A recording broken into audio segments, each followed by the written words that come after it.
पूर्व प्रधानमंत्री लाल बहादुर शास्त्री की मौत सालों से रहस्य बनी हुई है। कहने को जांच पड़ताल भी हुई, लेकिन हुआ क्या था ये किसी को नहीं पता। शास्त्री जी के बेटे अनिल शास्त्री भी चाहते हैं कि सच जनता के सामने आना चाहिए। वे प्रधानमंत्री नरेंद्र मोदी से भी इसकी मांग कर रहे हैं। अनिल शास्त्री जब भोपाल आए तो डीजियाना न्यूज ने उनसे इस मुद्दे पर खुलकर चर्चा की। साथ ही विधानसभा चुनावों को लेकर कांग्रेस की तैयारियों पर भी चर्चा की। कांग्रेस के वरिष्ठ नेता अनिल शास्त्री जी आज भोपाल में आए हुए हैं। आइए उनसे बात करते हैं। सर, मध्य प्रदेश में आपको कांग्रेस की संभावना क्या नजर आती है? अच्छी संभावना है और इस समय जो है माहौल बहुत अच्छा है।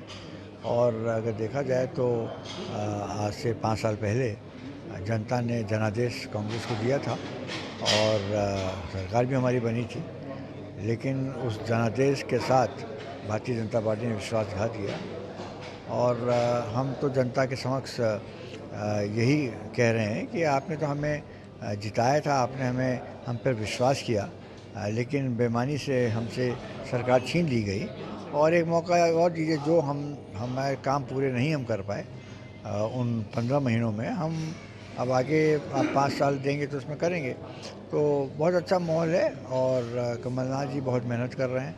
पूरी तरह से उन्होंने पार्टी को संगठित कर लिया है और मंडल सेक्टर वगैरह बनाकर उन्होंने एक नई चीज़ शुरू की है और ग्रास रूट तक कांग्रेस पार्टी को पहुंचाने का काम किया है। हमारी जो नीतियां हैं और हमारा जो इतिहास रहा है उसको कोई मिटा नहीं सकता है। हम उन्हीं नीतियों पे, उन्हीं आदर्शों पे, उन्हीं सिद्धांतों पे पूरी तरह से अडिग हैं और चाहे वो जवाहरलाल नेहरू हों, मौलाना आज़ाद हों, लाल बहादुर शास्त्री, इंदिरा गांधी हों, राजीव गांधी हों, तो इन लोगों ने कांग्रेस पार्टी को खड़ा किया और एक मजबूत पॉलिटिकल पार्टी के रूप में जनता के समक्ष रखा और इसी वजह से इतने साल हमने काम किया।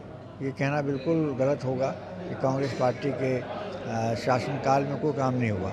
ये एक हास्यास्पद बात है कि आज जो कुछ भारत में है वो केवल कांग्रेस पार्टी की ही देन है। और चाहे वो भाखड़ा नंगल डैम हो, चाहे वो बड़े बड़े पब्लिक सेक्टर अंडरटेकिंग्स हों, भिलाई स्टील प्लांट हो, बोकारो स्टील प्लांट हो, और भी बहुत से ऐसे काम किए गए हैं। और एक बात ये मैं बताना चाहता हूँ कि कोई भी अर्थशास्त्री इकोनॉमी से बात को जानता है कि जो रिसेशन हुआ पूरे विश्व में, इससे पहले हुआ, अभी भी चल रहा है, इससे भारत पर इतना उसका विपरीत असर नहीं पड़ा। उसका मुख्य कारण ये है कि जो हमारी अर्थव्यवस्था की नींव कांग्रेस पार्टी ने रखी आज से 70 साल पहले, वही एक वजह है जिसके वजह से उस नींव को डगमगा नहीं पाए, उसको हिला नहीं पाए।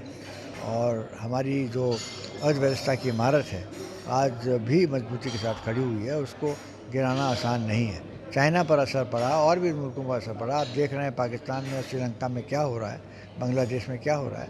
लेकिन भारत जो है अर्थ व्यवस्था के रूप में, इकॉनमी के रूप में आज दुनिया का सबसे 4-5 मुल्कों में माना जाता है। लेकिन अभी सर, जिस तरह से बताया जा रहा है कि इंडिया का नाम पूरे विश्व में उभरा है और लोग इंडिया की तरफ देख रहे हैं, तो कहीं ना कहीं ये तो एक उपलब्धि मानते हैं आप? नहीं, वो तो देखिए ऐसा, मनमोहन सिंह ने जब 91 में जब आर्थिक उदारीवाद की शुरुआत की थी, उसी का नतीजा है। वही हम देख रहे हैं। आज हमारे पॉकेटों में अगर मोबाइल फ़ोन है और हम लैपटॉप लेके घूम रहे हैं और हमें बाहर से कोई चीज़ आयात करने की आवश्यकता नहीं पड़ी। सब चीज़ यहाँ बन रहे हैं, कार यहाँ पे बन रही है, मोबाइल फ़ोन यहाँ पे बन रहे हैं, यहाँ पे हर एक इलेक्ट्रॉनिक आइटम्स का उत्पादन हो रहा है। तो ये सब शुरुआत जो है 91 की, इसका पूरा श्रेय, मैं सबसे अधिक श्रेय मैं डॉक्टर मनमोहन सिंह को देना चाहता हूँ। अगर सर मध्य प्रदेश की बात करें तो आपने जैसे कहा कि 15 महीने का कार्यकाल रहा।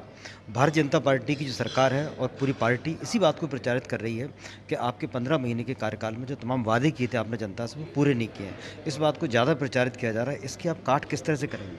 नहीं, देखिए पूरा करने का मौका ही नहीं मिला।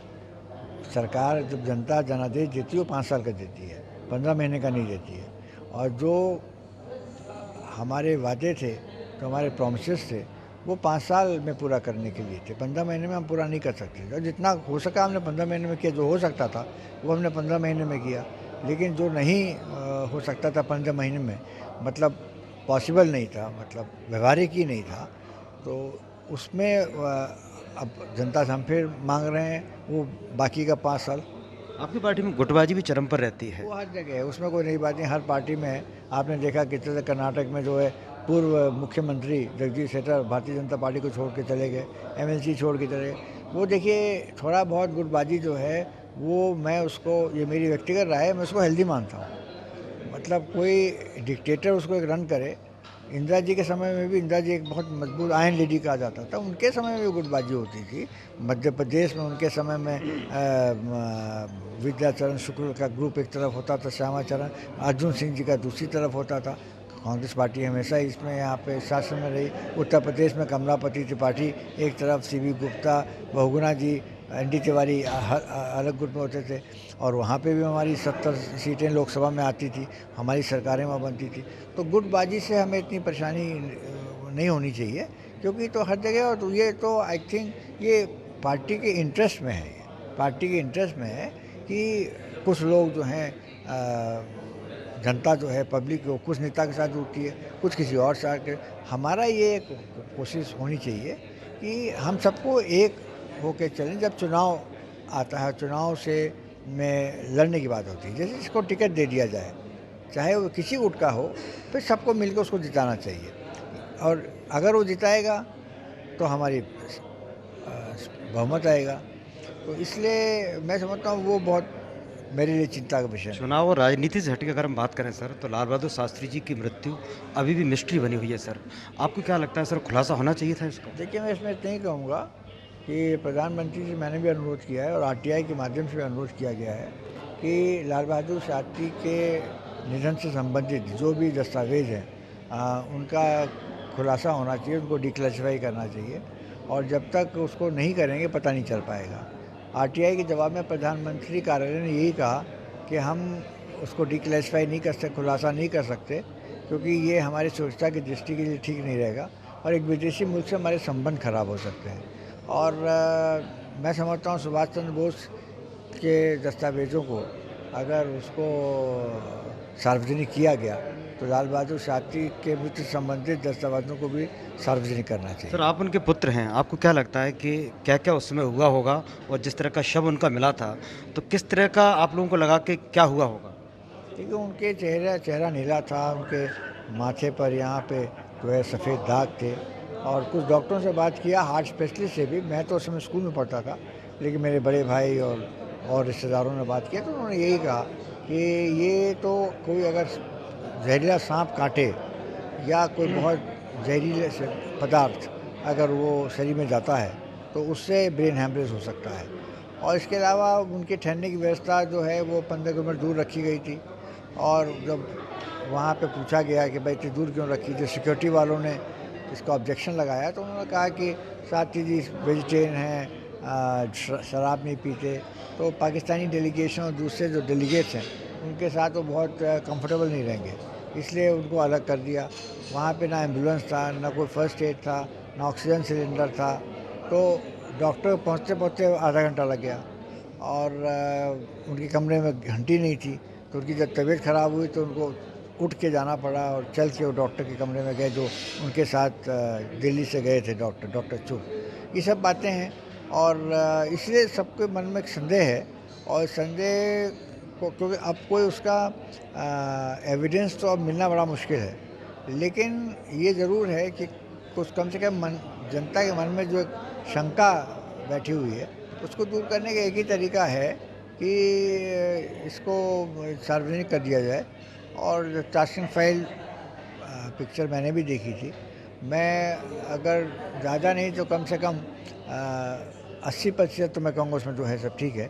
20% जो है 20% उसको मैं नकार देता हूँ, उसको मैं नहीं मानता, उसमें कोई सच्चाई नहीं है। लेकिन 80% तो उसमें जो कुछ लिखा है ठीक ही लिखा है और मैं उससे सहमत हूँ। आप एक पुत्र होने के नाते क्या चाहते हैं? मैं चाहता हूँ कि प्रधानमंत्री जी को, क्योंकि प्रधानमंत्री जी अपने भाषणों में लाल बहादुर शास्त्री जी का जिक्र करते रहते हैं समय समय पर, इससे ये साबित होता है कि प्रधानमंत्री के मन में लाल बहादुर शास्त्री के प्रति बहुत श्रद्धा है, उनका वो सम्मान करते हैं। बनारस में वहाँ पे एयरपोर्ट पर उन्होंने लाल बहादुर शास्त्री की प्रतिमा का अनावरण भी किया।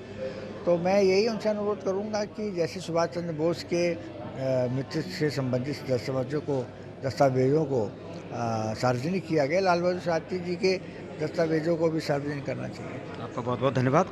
तो ये थे अनिल शास्त्री जी जो बता रहे थे कि किस तरह से घटनाक्रम हुआ था और क्या क्या होना चाहिए। जैसा कि उन्होंने कहा कि ये जो मांग की जा रही है, शुरू से मांग की जा रही है और जनता को इसका पता चलना चाहिए कि हुआ क्या था।